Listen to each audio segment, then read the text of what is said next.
Welcome to the lecture on the Numpy. In this lecture, we are going to look at what Numpy library is about, and we will be seeing how we can use the Numpy library to do some numerical operations on it so that it will come in handy in our upcoming lectures. Let me just introduce you to the Numpy library. Basically, Numpy is a Python package and it stands for Numerical Python. It is a fundamental package for numerical computations in Python. So, if you want to perform any numerical operations, then Numpy library will be used. And it supports n-dimensional array objects that can be used for processing multi-dimensional data. And it supports different data types. We've already seen Python arrays in our previous lectures. To recall what array is, an array is a data structure that stores values of same data type. So, if you are creating an array, then all the elements in the array should be of same data type.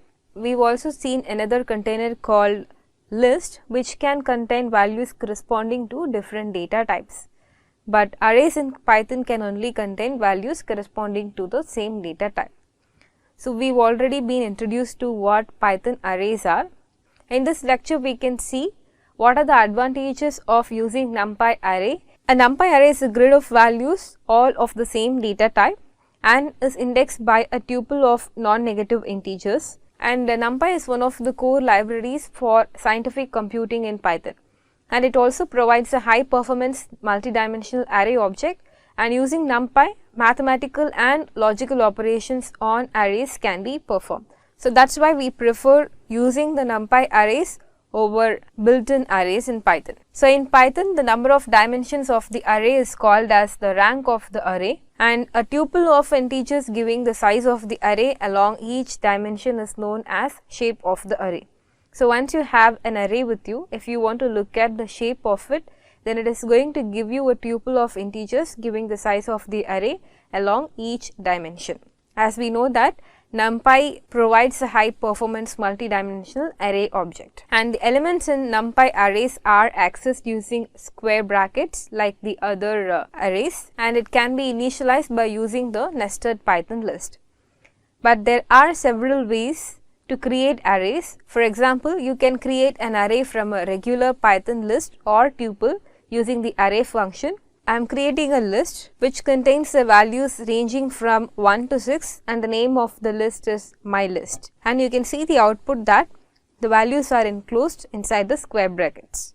So, to create a Numpy array, we first need to import the Numpy package. Before even importing the Numpy package, you should have installed the Numpy library in your machine in order to import it in your Spider or in any of the IDEs. So, let us see how to install the Numpy package. So, you must install Numpy in order to use it. So, you can install Numpy by going to the terminal or command prompt and typing pip install Numpy.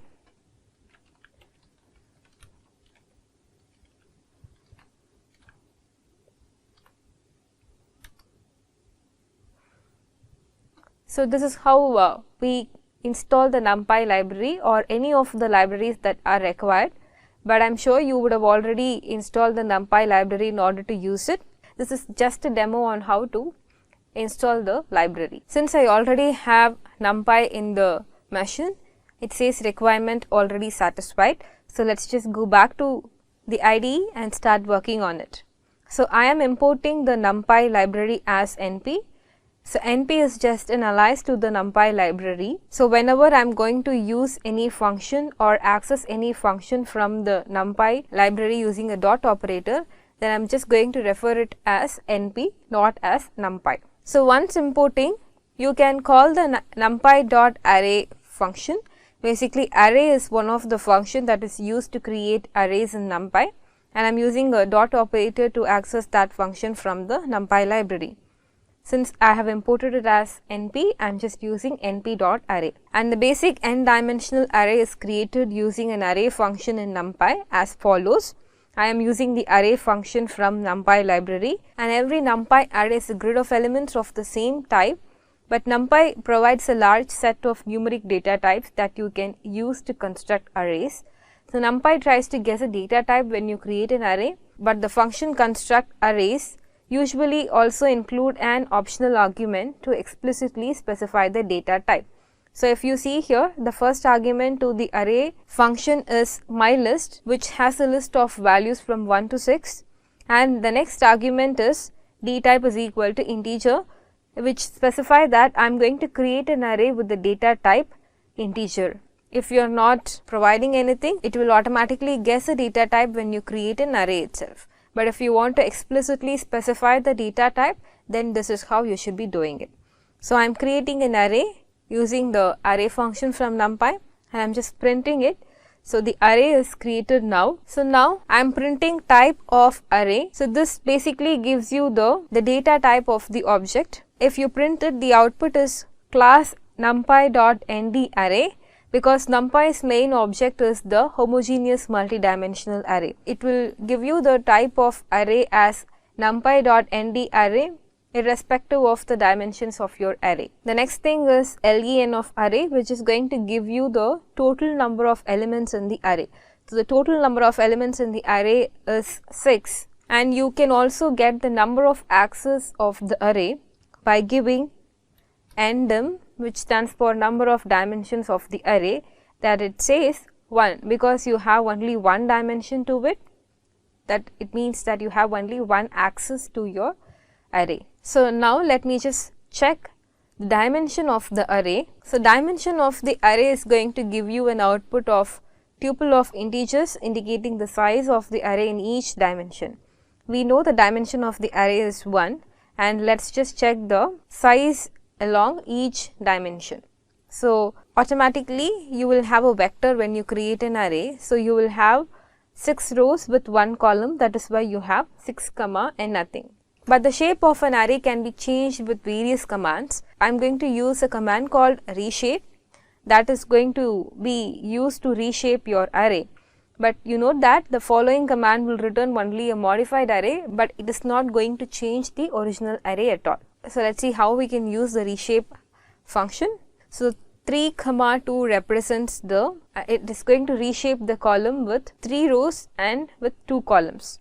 So, I have reshaped the array which has 3 rows and 2 columns now, and after reshaping it, if you check the shape of the array, it is going to give you the output as 3 comma 2.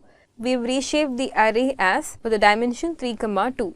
But if a dimension is given as -1 in a reshaping operation, like the example that I have given, then the other dimensions are automatically calculated, because the first argument 3 represents how many number of rows it should have, and the -1 represents the other dimension is going to be calculated automatically by the Numpy library, because this is just a toy example on to illustrate you how the arrays are created and how we can perform some operations on arrays.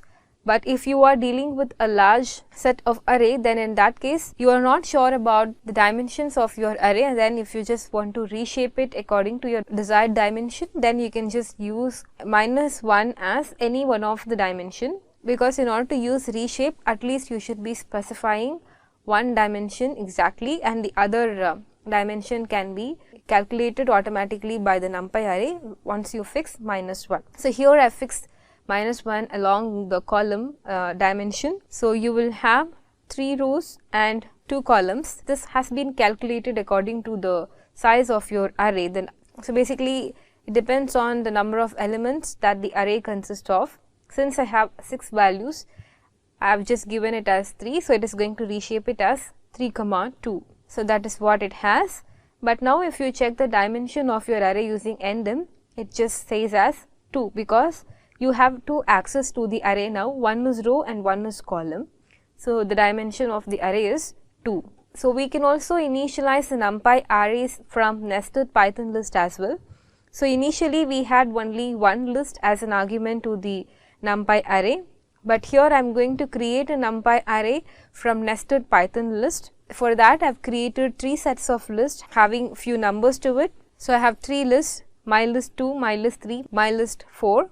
I am using the array function from Numpy library, and inside that I am going to give list of list as the elements that needs to be passed in as an argument, So if you can see here, my list itself is a list and I have given 3 lists and then given square brackets outside of it, and inside the list also I have 3 lists to it.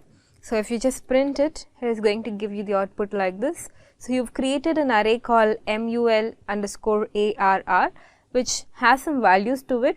Now if you check the shape of it to check the dimension, it gives us 3, 5 since it has 3 rows with 5 columns.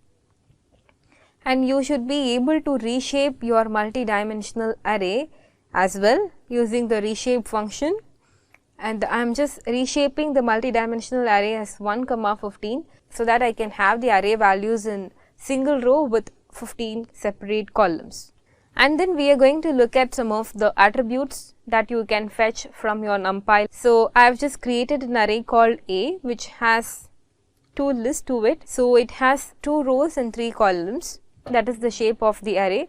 So shape is one of the attribute. As I have told you, there are several ways or there are several commands that is used to reshape the array, but I have given you an example on how to reshape the array using the reshape function.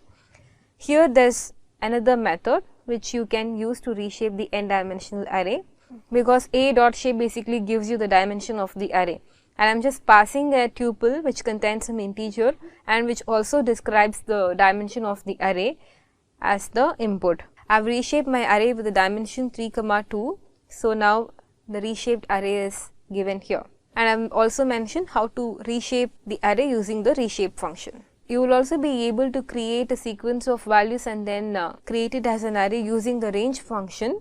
So I have given range of 24.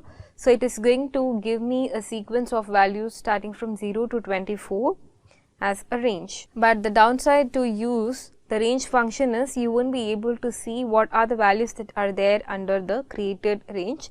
It is just going to return range of 0, 24 as an output when you print the R. So the range function is often used when you are dealing with control structures, and if you want to iterate a value with a given sequence of values using range, in that case range will be very helpful. But to create a sequence of values, we can use a function called arange, that is from the NumPy library. It is called as arange because from NumPy it is going to create an array based on the sequence of values that you've given it as an input. But it is going to return an array, that is why the function name itself is arange. So the arange function syntax is start value, stop value and the incremental value. So it basically takes in 3 arguments. I have just given only 1 argument, so by default it is going to take that value as a stop value, and if you are not given any start value, it is going to start from 0, and by default it is going to increment the value with number 1. And I have given 24 here, but you would have got till 23. That describes that the stop value, whatever I have given here, it will return only till n-1. So if you have given 24, it will return till 23. If you check the dimension of the array created now, that is A, it is only 1. So if you can see here, this is the original array. I am just reshaping the array A. Given 6 as the first argument, it is going to keep all the values into 6 vectors, and each vector will have the size 4, 1. Under each vector, you will have values in 4 rows and with single column. From 0 to 3 is a vector, and it has a dimension 4 cross 1, and the second vector also has 4 values to it in a single column. Similarly in the other vectors. So I have given the first dimension as the number of vectors it should have, or under each vector what is the size, that is 4, 1. That represents the number of rows and number of columns that you are going to use to reshape the array. So this is how we can reshape the array using the reshape function, and you can as well perform some of the arithmetic operations on the NumPy arrays. So I have created 2 arrays. So the elements inside the x and y arrays are of float 64, and you can perform some of the arithmetic operations like addition, subtraction, multiplication, division and so on and so forth on the arrays that you created.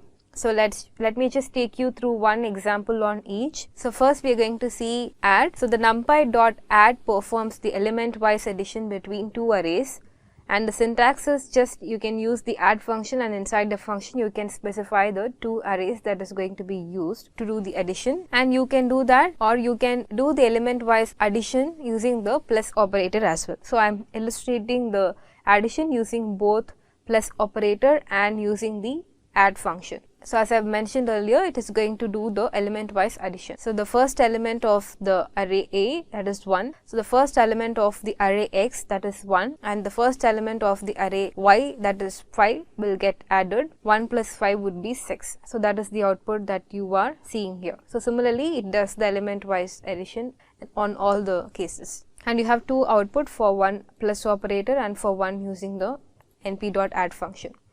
Similarly, you can perform the element wise subtraction between two arrays using the subtract function from Numpy, and the syntax remains the same, and you just need to replace the same command with the minus and the subtract function, and it does the element wise subtraction. And you can perform the element wise multiplication between two arrays, and using asterisk you will be able to do element wise multiplication between two arrays.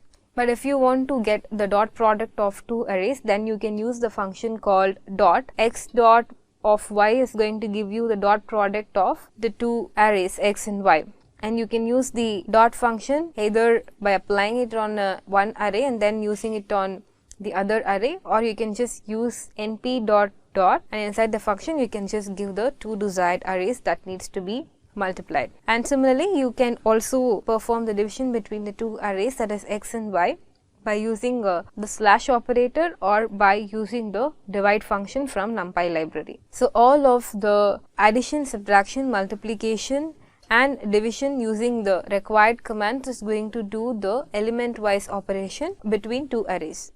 And I have given a snippet on how you can use the other functions on the arrays.